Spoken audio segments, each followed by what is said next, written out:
शांति। ओम शांति। ओम शांति। आज का स्वमान, मैं शक्तिशाली सेवाधारी हूँ। सेवा हम सबका पढ़ाई का सब्जेक्ट है। सेवा करना हमारा धर्म भी है और हम सबको पसंद भी है। परंतु बाबा जिस क्वालिटी की सेवा चाहते हैं, अब उस क्वालिटी को तैयार करना है पूरी मेहनत करके। बाबा कैसी सेवा हमारे से चाहते हैं, नाम ही दिया आज शक्तिशाली सेवाधारी। कैसा होगा शक्तिशाली सेवाधारी? जो अपने सुख शांति के वाइब्रेशन से अन्य डरी हुई आत्माओं को सुख शांति का अनुभव करा दे। इस सेवा की संसार को सख्त ज़रूरत है। डरी हुई आत्माओं को शांति, सुख यानी राहत का अनुभव कराना। क्यों डरे हुए हैं लोग? आज बाबा ने कहा पूरी दुनिया में सारी आत्माएं अकाले मृत्यु से डरी हुई है, क्योंकि मौत का कोई भरोसा नहीं रहा है। अचानक छोटे बड़े बेमौके किसी को भी आ जाती है और मनुष्य देह अभिमान में है, शरीर के छूटने को फाइनल मौत समझते। उनको नहीं इस बात की समझ आती है कि हम अमर आत्मा हैं, एक शरीर छोड़ दूसरा लेती है। तो सबसे बड़ा खतरा आजकल के मनुष्य को मौत का हो गया है। यहाँ तक बाबा ने कहा डर में खा रहे हैं, डर में चल रहे हैं, डर में सो रहे हैं। यानी सारा जीवन ही एक भय और डर के अधीन हो गया है।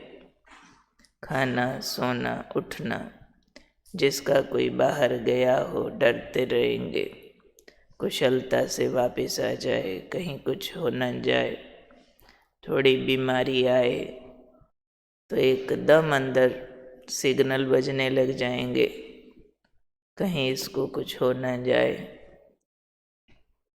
तो ऐसी आत्माओं को आज बाबा ने कहा खुशखबरी सुनाओ। इन डरे हुओं को क्या खुशखबरी सुनाएंगे हम? ये सुनाएंगे क्या डरो नहीं, मरोगे नहीं। हम आपको आशीर्वाद देते हैं, हम आपको थोड़ा कोई घुट्टी पिलाते हैं, हमारे यहाँ से भोग का अमृत ले जाना, भोग ले जाना, या कोई मुरली कापी किताब ले जाना, फलाने के अटैची में डाल देना, वो मरेगा नहीं कभी। ऐसा गंदा तबीज देंगे कोई? नहीं नहीं। कोई आईसीयू में पड़ा हो, हम यहाँ से भोग का अमृत भेज दे तो गारंटी नहीं है कि बच जाएगा। गारंटी है ना बच जाएगा? नहीं नहीं बचेगा। अच्छा, फिर कैसे खुशखबरी सुनाएंगे? भाई आपका फलाना रिश्तेदार कहीं जा रहा हो तो उसके अटैची में मुरली रख देना, वो सकुशल वापस आ जाएगा। नहीं, गारंटी नहीं दे सकते आप। नहीं, बाबा ने कहा खुशखबरी सुनाओ कि हम आपको 21 जन्मों के लिए अकाले मृत्यु से बचा सकते हैं। आने वाले भविष्य का सीन दिखाओ, महसूस कराओ कि हमारा भविष्य स्वर्णिम है। दूसरा कहा, अमर आत्मा का अनुभव कराओ। एक तो 21 जन्मों की सूचना दो कि हमारा जो भविष्य है वो कितना श्रेष्ठ होने वाला है, उसके लिए भगवान तैयारी करा रहा है और आप उसके हकदार बन सकते हो। दूसरा, उनको अमर आत्मा का ज्ञान दो और अमरत्व की फीलिंग कराओ, अनुभव कराओ, और आपके अंदर इतना आंतरिक सुख होना चाहिए इस आत्मा के अमरत्व की अनुभूति से कि अन्य आत्माओं को भी निडरता पूर्वक शांति और सुख की अनुभूति हो जाए। ये खतरे सबके मन से टल जाएं कि मेरे फलाने को कुछ हो गया तो समझो, मेरे फलाने को कुछ हो भी गया तो कोई बात नहीं, ड्रामा का पार्ट हो गया तो आत्मा अगला चोला धारण करेगी। हर बात में कल्याण है, कोई हिसाब चुकता हो जाएगा। अगर हो भी गया तो आत्मा तो मरती नहीं है। अभी से अगर वो ज्ञान लेके तैयारी करके जाएगी तो श्री कृष्ण के साथ प्रिंस बन के आएगी। जिनको इन बातों का नशा चढ़ जाएगा कि अमर आत्मा परम धाम जाने वाली हूँ, वहाँ से फिर सतयुग आने वाली हूँ, उनको मौत का डर तंग नहीं करता। पर इसके लिए बाबा ने सिर्फ ज्ञान सुनाने को नहीं बोला कि औरों को सुनाओ, नहीं, अपने सुख शांति की अनुभूति से, वाइब्रेशन से उनको शांति सुख का अनुभव कराओ तो वो निडर हो जाएंगे। अगर उनको आत्मिक सुख और शांति महसूस हो गई ना, फिर उनको ये खतरा नहीं लगेगा मेरा फलाना अगर नहीं रहा तो मेरा क्या होगा। डिपेंडेंसीज जो देहधारियों पर रखी हुई है, वो डिपेंडेंसी रूहानियत पर, आत्मिक स्वरूप के सुख और आनंद पर आ जाएगी, बाबा के प्यार पर आ जाएगी, बाबा के साथ पर वो डिपेंडेंसी आ जाएगी। और इतना अंधविश्वास होगा कि मैं जंगल में अकेली भी खड़ी हूँ तो बाबा मेरे साथ, मेरी दाल रोटी का प्रबंध भगवान करता है, मेरा जीवन किसी मनुष्य पर आधारित नहीं है, मेरी मुट्ठी में मेरे पुण्य कर्म हैं और मेरा साथी भगवान है। आज एक छूटेगा वो 10 को लाके खड़ा करेगा, एक जगह भोजन, कोई मकान, कोई अन्न पानी छूटेगा, 1000 आगे लाके खड़ा कर देगा। जिसका साथी है भगवान, उसको क्या परवाह है। ऐसी अनुभूतियों में खुद रहना और औरों को भी अनुभव करा देना तो कहेंगे शक्तिशाली सेवाधारी। ऐसे नहीं किसी का कोई शरीर छोड़े वो रो रहे या आप भी जाके रोने लग जाओ। 4 बातें गम की और सुना दो। मैं सोच रही थी अब तेरा क्या होगा। लो, पहले ही रो रहे थे अगले, अब तेरा क्या होगा। ऐसे अफसोस मनाने जाते तो नहीं हो, ऐसे वाला मनाने नहीं, अफसोस में अफसोस बढ़ाने जाते हैं कई लोग। तो जिसका कोई चला गया ना, वो अगर नहीं भी रो रहा तो आप जाके ऐसे जेस्चर्स करो जो आपको देख के रोए जरूर। हाँ भाई, क्या हुआ था, फिर कुरे दो, अच्छा ये हो गया, ये सेवाधारी। आगे पीछे भाषण करो, कोर्स कराओ और किसी का जाके अफसोस बढ़ाओ, नहीं, स्टेबिलिटी। खुद इतना अपना मन ज्ञान स्वरूप योग युक्त होना चाहिए। कल भी कहा, ज्ञान की लाइट हो हमारे पास, योग की माइट हो हमारे पास, जिसका हिस्सा दूसरों को भी देना है। हमारा सृष्टि परिवार है, उनको भटकने से छुड़ाना है। वो अज्ञानता में भटक रहे, वो डर में भटक रहे। डर ऐसी खतरनाक बीमारी है कि लाख बीमारियों से भी ज़्यादा बुरी है। दूसरी बीमारी आए तो भले आए, उतना तंग नहीं करेगी जितना डर तंग करता है।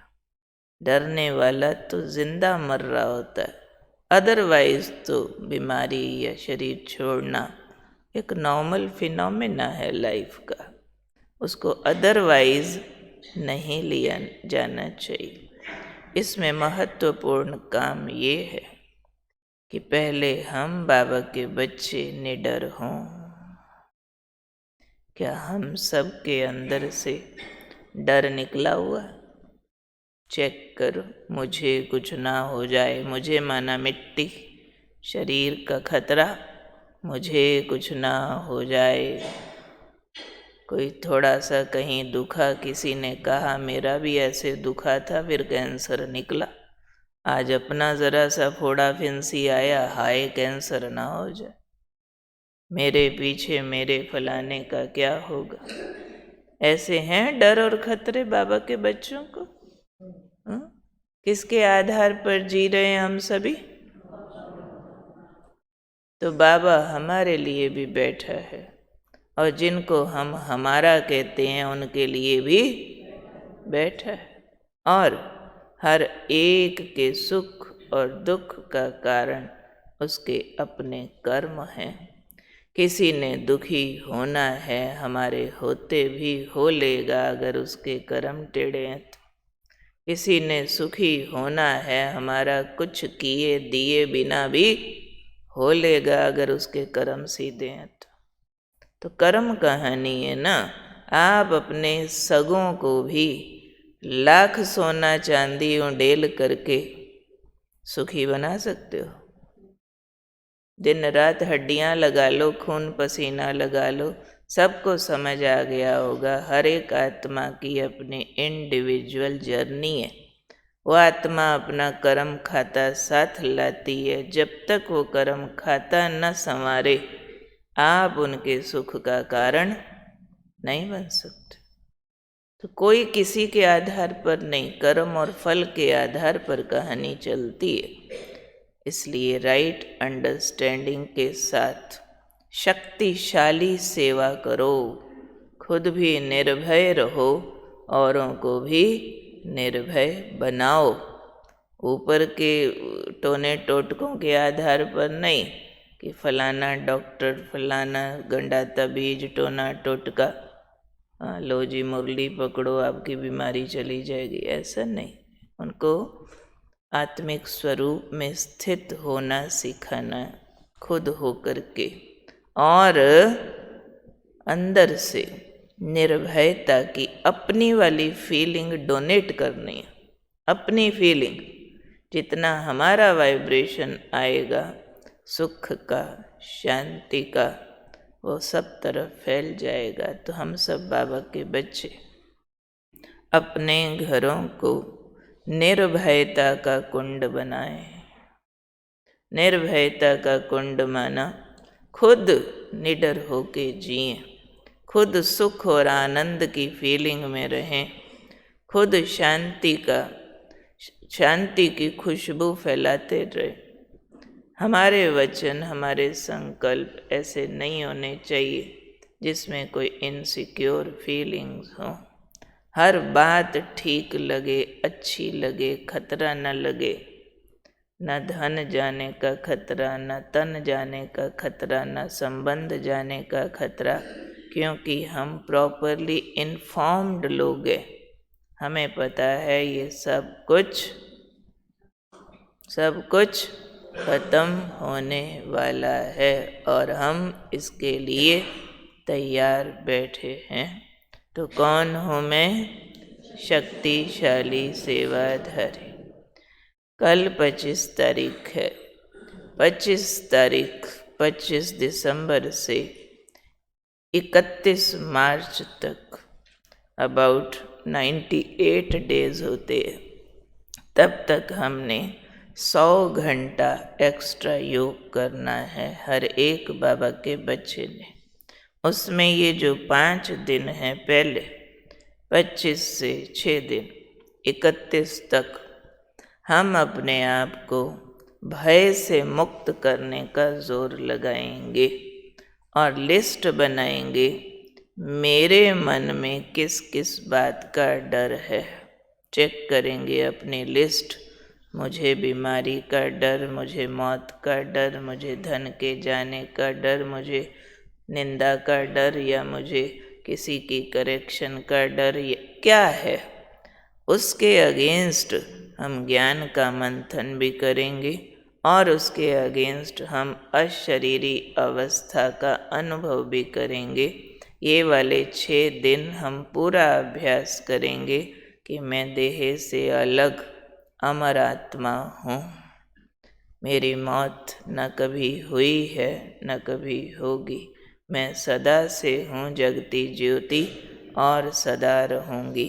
बाकी सब भी अमर आत्माएं हैं, कपड़े बदलते रहते हैं।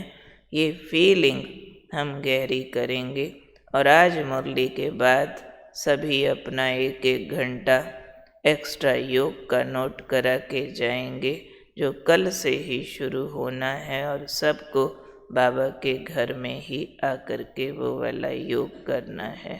ठीक है। कौनों में? शक्तिशाली सेवाधारी।